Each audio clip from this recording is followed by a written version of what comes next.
Hey everyone, it's the Detective back again with another video, and we're here at the final episode of the Shadow Sanjushi recap series. So yeah, first off we took a look at Acro Gazard used by Toga, then the Darkest Borgmehesis by Karashina, and finally we're going to be taking a look at Gallo, which is used by Jinza. And the last two BakuTech in the Shadow Sanjushi team, of course Acro Gazard and Borgmehesis, have both been very exciting, but while the BakuTech in today's video, Gallo, might not seem exciting at first, he has a really unique and cool gimmick that would really change the way that BakuTech was played later on. And I'm really excited to show that off and talk about it and share my opinions in this video.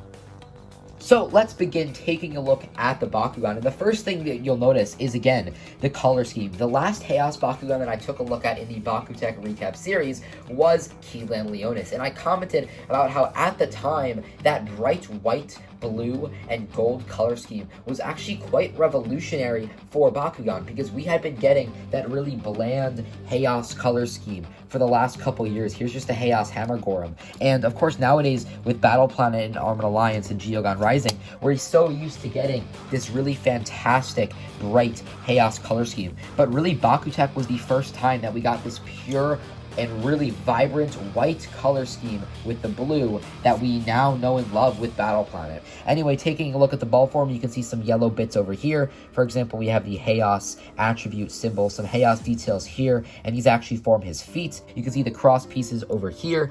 They don't really pick up well on camera, but it's actually like a very dark blue. It's not black, it's ever so slightly blue, but you can see those, they're both the same, and the cross pieces are actually where the gimmick comes into play. So here is Gallow's gimmick, and it's an interesting one because it's the type of gimmick that I kind of have to explain now, but I can't explain what it does until we pop it out. So let's just go over it. The cross pieces themselves are totally rubber. As you can see, I'm just going to take one of them off. You can notice how it kind of bent a little bit right there. You can see just right now, I'm flexing them a bit. I'm not going to flex them too much because it is old rubber. You know, I believe these came out in like 2011, 2012. These are rubber cross pieces, and no other BakuTech would be released with rubber cross pieces. Gallo did get a few re-releases in the standard color scheme, and he also got a re-release in Gunmetal where the cross pieces were red. But other than that, this is the, Gallo as a design is the only Bakugan to have rubber crosses. Both of these crosses are exactly the same. You can see the one on the front and the one on the back. They're both rubber, and they're a little bit stiff, but they're actually very important to the gimmick once this guy opens up onto the card.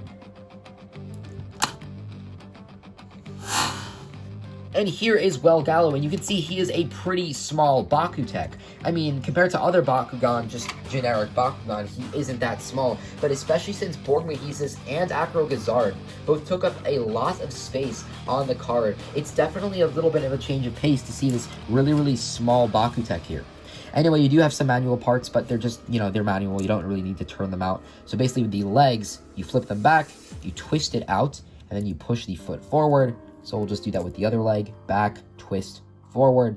And there's the full look of Gallo. And I'm going to be honest, I really hated this Bakugan when I first got it. Honestly, nowadays, I really do like the design. He has this kind of wolf-looking design with some teeth, some eyes, I guess maybe like a little bit of hair or like the mane. Of course, the claws in the front.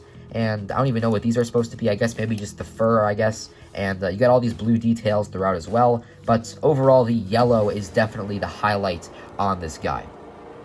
Alright, so here's just a lower, kind of closer to the ground angle of Gallo. So you can see the positioning of these cross parts. The first one's located at the head. And the idea behind this is that since it's rubber, and since this head is kind of a big point of impact where other Bakugan would hit into, the idea is that when your opponent's Bakugan is rolling in, and they try to either move this Bakugan around, or just totally critical KO it off the field, is that it would actually hit against this rubber headpiece, and since it's rubber, there would be a buildup of friction, and it would actually reduce the spin of the opposing Bakugan. This is a very interesting idea, because Gallo is a very small Bakugan, so you would expect that it would just be knocked off of a card or shoved around a card very easily. And while, yes, that is the case nowadays, at the time, having a gimmick like this was really super cool. I don't think that there were any other BakuTech at the time that had the cross pieces directly mounted from kind of an upwards position when they're all folded open. You know, a lot of the BakuTech tended to have the cross pieces located on the sides. So actually having it kind of on the top where another Bakugan would potentially hit into was a very unique idea. And yes, this sort of thing would be outclassed in the future because theoretically, you could just take these rubber cross pieces and put them on future BakuTech that had a similar gimmick with the way that the head was positioned. But at the time, it was very unique, and it could reduce the spin of the opponent's BakuTech to potentially stop them from landing on the card, or at least stop them from knocking you off. And as you can see, this other cross piece back here is touching the ground. And the idea behind it is that it would create friction between the card and the Bakugan, so that not only are you decreasing the spin of the opponent's Bakugan by giving it friction with this headpiece, but you're increasing the friction between the Bakugan and the card, which is also supposed to aid the Bakugan when it comes to sustaining other attacks. And it's definitely a very, very interesting thing with this Bakugan in general, and it's really, really interesting to think about. But now, I'm actually going to show you something that people would do with Gallo when he was released. So here's the thing, Gallo in this formation was never actually a super popular Bakugan to use. People would straight up just modify this guy out of the box. And the reason they would do that is because when he's folded up, the cross pieces are actually located along the same axes as the magnet. They're located in this direction. So you're generally going to be rolling him in the same direction of the cross pieces and the magnet. So what people would do is they would put the metal cross pieces from maybe Van Falco or other BakuTech that had two metal cross parts, and they would put the metal cross parts onto this guy here. But what they would also do is they would take the rubber cross pieces and they would put them onto defensive Bakugan such as Keelan Leonis. And I've taken a look at Keelan Leonis before. I'll have it linked down below, so be sure to check that one out. But you'll notice that Keelan Leonis has pretty much the entire cross piece basically touching the card, or at least the majority of it is touching the card. But with Gallo, a big majority of the cross piece is actually not touching the card. So what people would do is they would straight up take this piece. They wouldn't even just use Gallo. They would just take this rubber piece, put it on Leonis, and then you not only have the metal base, which is providing some heaviness and weight to the section with the magnet, but then rather than having even more heaviness and more kind of weight to the Bakugan at the tail section, you now have a friction adder, and it really helps. Like, it really helps with this Bakugan. Just look at how I'm kind of moving it back and forth like this, but when I add on the metal cross piece, it moves around far more easily.